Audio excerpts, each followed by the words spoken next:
近日台中的5款火车头受这加油甲站务员车落轨道，这就引起大众关注加油的管理问题。不过，市府甲警方是表示讲，因并无相关的法律通互强制驱离也是安置，应该哪会当加强巡逻甲看到。台中火车头头前的大厅有加油点伫遐，四界拢是纸板甲个人的物件，还佫有人直接搭布棚边啊，都是要坐车的民众。就会觉得说，你就看到那边、这边、那边一个，你就觉得说那种感觉很不好。台中火车头长期拢有加油伫遮，引发市容、卫生甚至是治安的问题。车人5宽站，还佫有加油甲站务人员塞落铁轨路的。附近的居民讲，加油会直直来遮，是因为火车头有水有电，还佫有爱心的物资有关系。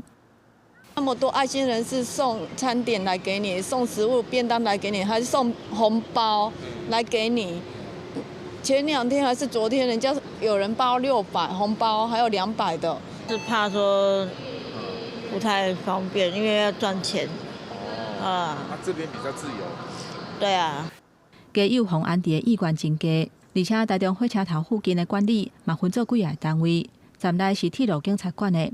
2楼大厅甲附近的街路是无共分局管的。警方讲，目前敢若会加强巡逻，若要整体规划，爱甲市府做伙有系统性来管理。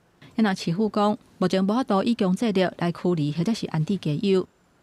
那其实他在现场，他也没有自伤，也没有伤人，那也没有就是违法的行为，是不适合对他有一些强制的动作。